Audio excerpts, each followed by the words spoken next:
Yo, may pagpaminag balik sa ako ang channel and thank you so much sa mga naminaw the last episode. So karon nga episode by I'd like to talk about specific thing nga akong rapong na-realize this past few months para sa akong mga Bisaya friends out there. This content is for you guys, but personally this content is for my future self na anyway, share lang ako gamay lang na life update nako pa. Um Bali, dagan tabo past few months busy mo kayo god, and also ning abot po sa point na I like um the clients are getting bigger. I'm getting bigger. I'm having my name here in Dubai. So that's why medyo nakaligtaan na gid ako mag-record. But I'm happy because there are some people that are listening and also watching my content. Di ko nga nakadaghan god kay ano ra man gyud kay ni siya, for personal fulfillment ba. But anyway, ang ang nalang to na itabo gid na nakapa-change gid the way na akong mag-content ba. Um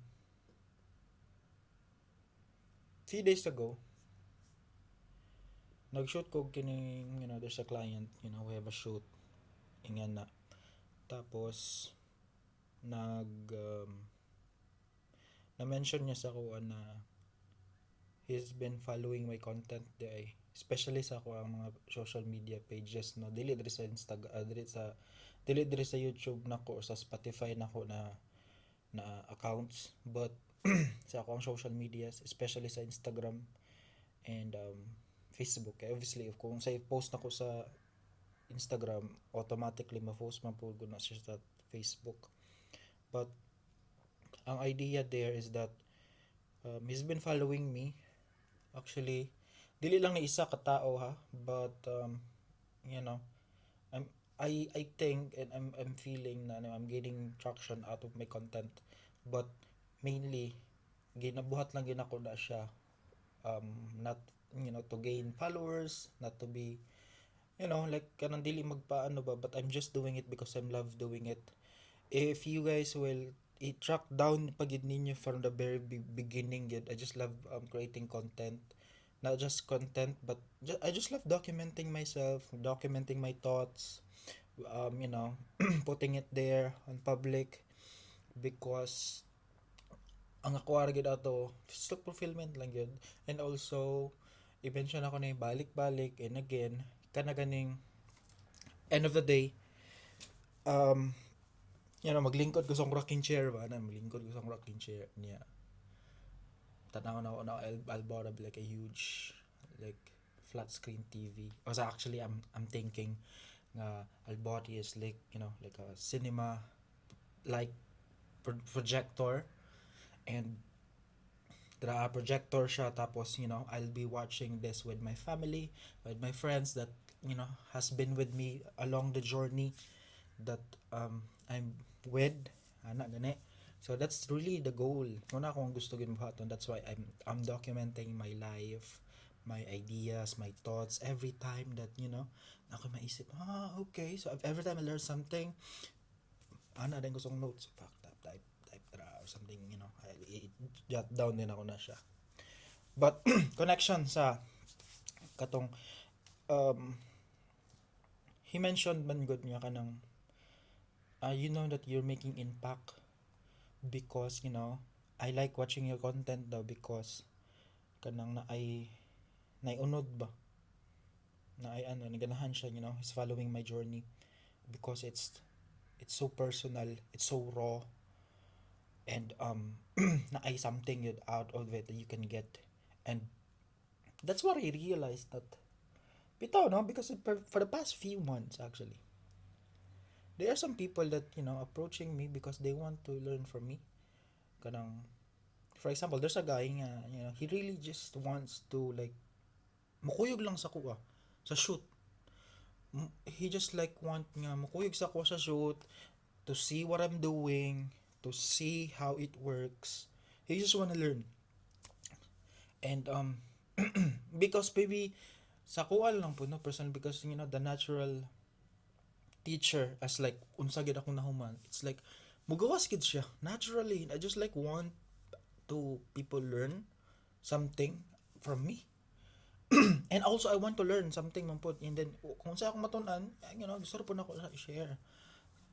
And actually I think that's a very reason why people are like actually na yung mga some people are like ga-message ako like um to again like dili lang na isa ka tao but countless na nga mga people like just want to have an experience working with me. And it's so ano ba ganang warm ka ice heart actually because all I've thought is like just want to do this for myself, but at the same time I am making an impact. I'm making an impact to people. And I think I think that's like rewarding. That's very very rewarding in a way na I'm just doing this for myself, for personal, like gusto lang na ako mag-document dra because sa nature sa akong work, videographer, content, camera and all. So that's why sorry, that's why pod nga kanang feeling nako I'm not working because I just love what I do. I just love like what I do, making videos for clients. At some point, stress man usahay or like lisod man siya usahay, but that's what it is actually. Like, if you do something, it's not going to be like a sunny day always. It's gonna be like naagi ni mga bumpy road ra nga maagian nimo along the way, but what matters is like you love what you're doing, and also you do it because you want to do it without any kind of like like I'm gonna do this because like for money, for job, for anything, but for self. And that's what really matters. That's why one of the things actually na I realize is that this thing that I'm doing right now, this is all a privilege.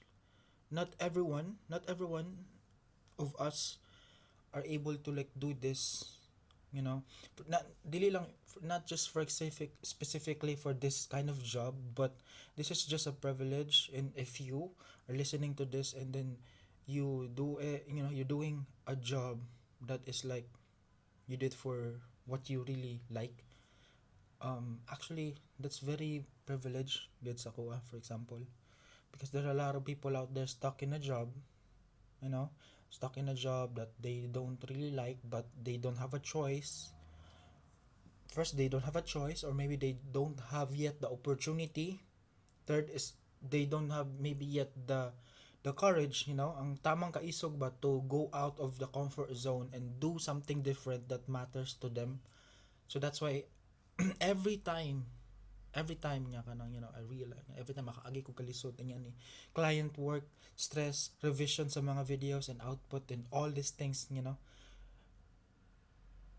I always believe that this is a privilege good because not all of us are like able to do this, do their thing on their like kung sa kilang gustong buhaton.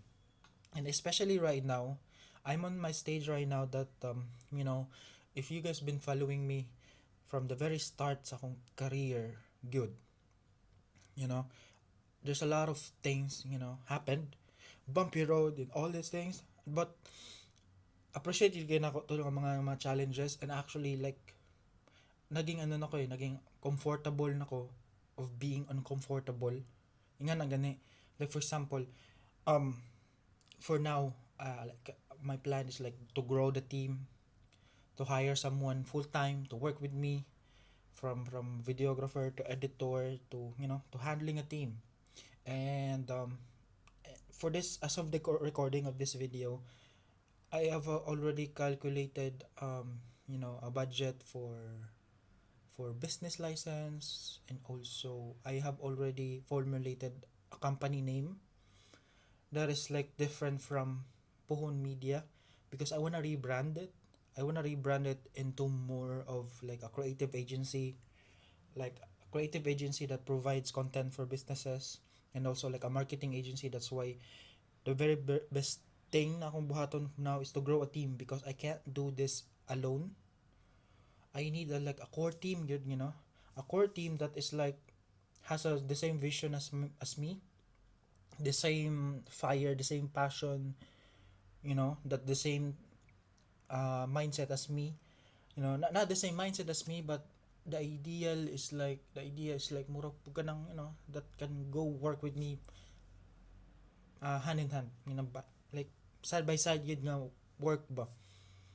And I'm excited actually into this journey na gusto na kong tahakon for the next few months, for the next few years, because like for example, I've been shooting corporate events. It's nice, you know, pays the bill and all these things you can consider. But I think for next year and for the next following years is that I wanna like have this specific like a company that really like create contents for hotels, for businesses, restaurants, and then along the way, we're going to figure out unsay niche pag yun, yeah, pwede pag yung buhaton ba. So yeah, like I'm sorry but this is too technical pa kaayong aside, but this kind of thought is dili gini para diri ang channel or nga podcast, but the idea there is that I'm happy of what I am like doing right now because I'm making an impact to people. I'm making an impact to certain people that you know for example, there's like another guy that like been working for 10 years a specific company, and then when he saw my contents, he saw my videos, and also like how I do it, um he has like nagka-courage siya to go out of the comfort zone, and then that's why he approached me that he wants to like go with me and then just have a shoot, work with me. So that's very nice actually. That's rewarding, to be honest. That's very very rewarding. No, I mentioned that before. So yeah, I think that's it lang for this video, for this podcast. Kung haman ako ni upload, two things man gud nga ginalandingan nga ako mga content, especially if when I talk in my language and my dialect, Bisaya. It could be like landing onto my YouTube channel, or maglanding niya siya sa ako ang Spotify podcast nako, which is I like because there are some really people as well that are listening. So for the people that are listening to my podcast, if you're there, I made this as a video actually, because I want you guys to see me, because I've been comfortable man good with audio, as you can see here guys, nagi siya microphone. To give you an update, nagpalit magugo og kanang this another project magud nga time lapse project, so that's why I bought the Osmo Pocket 3. It's like naa siya microphone, and then naa siya gamay nga camera, which is I'm using right now. So yeah, that's why na-encourage po ko nga mag-video in a long form. That's why. And I'll be making more videos. Busy lang jud kayo. That's why I'm on a hunt right now for a video editor that can work on my videos. Personal branding, yun ako nga ma-post na ako sa akong personal page. And then for the next months, magbakasyon sa ako, So I'll be having my vacation again this year. What I promise is that every year you ko mag-vacation, no matter what. It's because, families is like important for me, especially the time that I want to spend with my family. That's very important. Very important is ako, especially, moms is getting older, relatives are getting older. For the past few years, some relatives are, died already. And that's what I realized maka in this age bracket mga 20s, if you're in 20s, it's normal good. That's why you have to learn how to grieve, how to like maglook sa aba, and how to appreciate time with your loved ones. It's very important kid, aside all these things happen, the work and everything, work is gonna be like there, naaram na dara ang trabaho, nara na dara, di man na mawala. I believe nara gina din ha, but the time that you will spend it with your family, that's really what matters as well, as a person. Because once they died, mabalik, or else ikaw po mamatay, di na naman mabalik. That's why also one of the things that I want to do is record my videos here and then put it in, in social media or YouTube or sa akong podcast, because I want to build I want to like leave a legacy. I want to build a legacy. Bahalag pangit na dili aesthetically nindot ang video, but I want to leave a legacy that you know, hey guys, this is what I look like years ago, and this is how I thought years ago. And I believe, like, if pagkaanak manggaling ko in the future, which is right now wala pa gid sa plan, but I believe maabot ra man taan na. I'm just working on myself to be the best version, para at least if magdala man kog another human being in the future, it's gonna be like he won't be experiencing things that na-experience na ako, but more of like nana siya like few steps ahead. Okay, actually na ako'y note na, I think that would be the next episodes pa na akong istoryahan na, like along the way naka-istorya ko mga lain-laing klase sa mga tao ba, and that's what I realized, na we all have this advantage, unfair advantage actually, kung ako pang we all have this unfair advantage, but yeah, dili siguro ako nasirihan in this episode. Kato lang ang gusto nako i-share nako, no, in this video. And once again, thank you so much for been following my journey, and hopefully makita ko editor that can work with me side by side, that can like have the idea, and also I wanna like padakon pag ng personal branding nako, because like I believe, especially right now that I'm making an impact to people, so I think I could use this on a business side, and also as a self-fulfillment side. Kana lang, thank you so much for watching. If naabot man ka diri nga part o paminaw or pagtan-aw, salamat. Once again, let's do this. O ko sa ending ato. Yes.